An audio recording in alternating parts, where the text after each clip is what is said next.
Hello,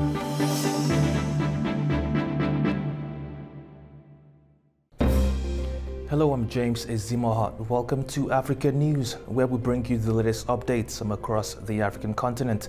Let's see your headlines. China says it will keep supporting African nations to take full advantage of its zero-tariff policy. Officials say more than 150 people have died following severe floods in Nigeria. Tanzania hosts Africa's Internet Governance Forum.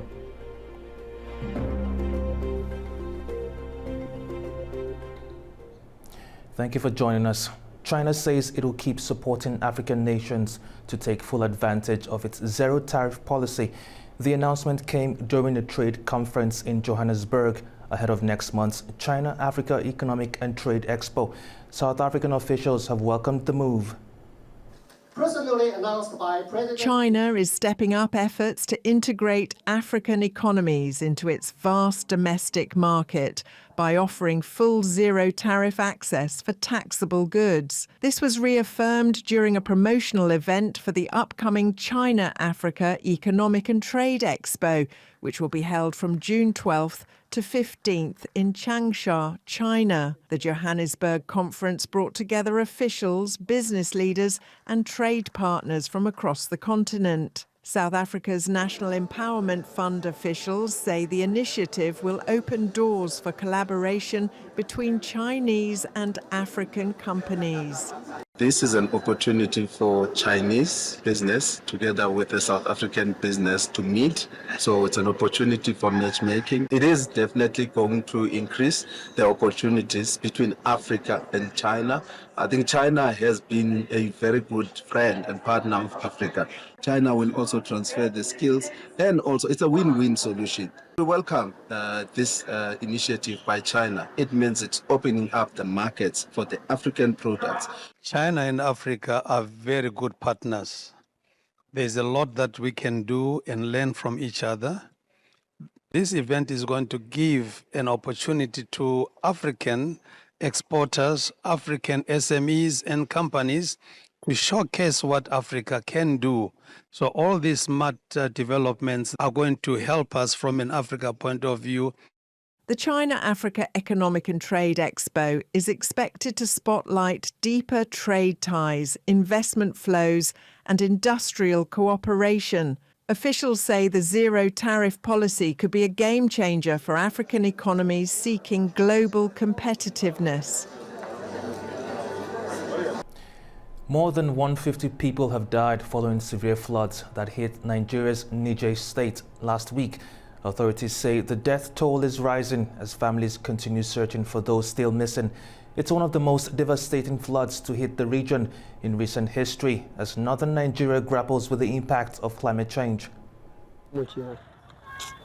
Heavy floods swept through Mokwa town on Wednesday, killing at least 151 people and leaving thousands homeless, according to emergency officials.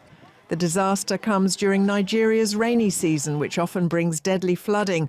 But this year's toll is among the highest since 2022. Many residents have been digging through the wreckage of collapsed homes, while others begin rebuilding with what they can salvage. A resident says the flood destroyed his house and took most of his family. I have 15 family members in my household. Unfortunately, 9 of them have died in the flood, and 8 are still missing. Only 1 body has been recovered, and our house was completely washed away.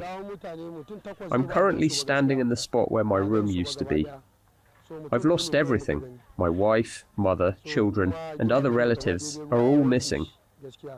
The flood has taken everything from us. The government has stated they can't provide compensation for all, but we hope they'll offer whatever assistance they can to those in need. Ultimately, we leave it in the hands of Almighty Allah. I'm not just speaking for myself, but on behalf of many others. There are many people who have suffered even greater losses than I have, with more complex issues. Authorities say the death toll is rising amid fears more bodies may be trapped in the wreckage. According to our records and the number of bodies so far, we have about 111. But now talking to the head of the district, he's telling me that they're estimating over 200. But to our own records, we have 111 bodies. Nigeria's emergency services say rescue efforts are ongoing, but hopes of finding survivors are fading. As climate change intensifies rainfall patterns, experts warn that devastating floods like this may become even more frequent. The 24th Chinese Bridge competition has wrapped up in South Africa and Zambia. Students from both countries showcased their Chinese language skills and cultural talent. Top two performers shared what the experience meant to them. Take a look. The Chinese Bridge competition brings together foreign students who excel in Mandarin through tests, speeches and cultural performances. This year's finals in Cape Town and Lusaka featured more than 30 students competing under the theme One World, One Family. Organised by Confucius Institutes, the event aims to strengthen cultural ties and promote language learning as a path to global connection. Winners say language is a bridge between two cultures. This year, everyone prepared really hard. The performances and speeches were all amazing, so I'm truly proud to be number one. Chinese, it's not just a language, it's like a bridge between two or more people, or between countries. Alongside the competitions, students also explored traditional Chinese customs, like zongzi making and dragon boat festival crafts. Organisers say such events foster mutual understanding and help build friendships across cultures. Tanzania has hosted Africa's largest Internet Governance Forum for the first time. Over 1,000 delegates gathered in Dar es Salaam to map out the continent's digital future. Discussions focused on connectivity, cybersecurity and inclusion in the tech sector. As the Africa Internet Governance Forum wraps up in Dar es Salaam, the continent's digital future is at the centre of debate. With just 43% internet penetration and cybercrime losses topping $4 billion a year, policymakers, activists and tech leaders are calling for urgent reform and investment. Women and youth inclusion, rural access and fighting disinformation emerged as top concerns, especially with only 12 countries enacting full data protection laws. Tanzania's Deputy Minister for Communications says the roadmap hinges on partnerships and shared goals. Through dialogues, partnership, and shared technical ambitions, we are laying the foundations for more inclusive, secure, and sustainable digital future for our continent.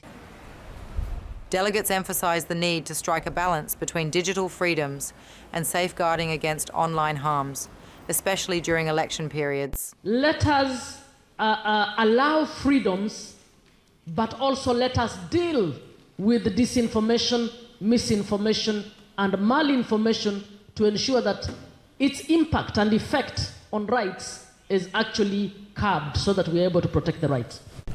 The summit's final action plan is expected to guide Africa's digital development toward 2030.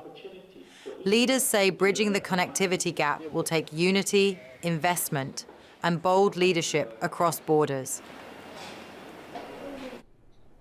In sports news, two more teams have secured their places in the 2025 Basketball Africa League playoffs. Al Ahly Tripoli dominated the Nile Conference, while Rwanda's APR snatched a dramatic last-minute win. South Africa will host the playoffs, but won't be competing. The Basketball Africa League playoffs are now set, with Libya's Al Ahly Tripoli and Rwanda's APR claiming the final two spots for the 2025 tournament in South Africa. Al Ahly finished with a perfect 6-0 record, while APR advanced thanks to a last-second buzzer-beater win over Kenya's Nairobi City Thunder. Despite the narrow loss, Thunder players say the experience has been worth the long wait, as the team finally made its BAL debut after 5 years of trying. I've been waiting 5 years to get into the BAL, so it's a good feeling to finally be here. The atmosphere is amazing. The competition level is amazing. It's just an overall good feeling. The only thing I wish is we got more wins, but like Coach said, we got better game by game. Those first 3 games weren't us, and we were able to turn it around. We just look forward to getting back here and competing again. APR's head coach says the team's last-second qualification was a test of unity and strategy under pressure. There's no better way to qualify than the way we did in an emotional game like that, that we really had to bond together and fight it out. Those last 3 seconds, just being in a timeout, having everybody, players giving input, coaches giving input, just trying to give ourselves the best scenario to be able to get that stop at the end of the game. But the tournament's host nation will be without a home team, leaving many South African fans disappointed. As a South African, I'm obviously disappointed. We were in touching distance of actually making it to the playoffs at home, and that would have been fantastic because we're an amazing crowd. The 2025 BAL playoffs begin June 6th in Pretoria with new entrants from North, West and Southern Africa. The league continues to grow as a showcase of rising basketball talent across the continent. Well, that's all we have today in African News. Thank you for watching. Stay tuned to A News.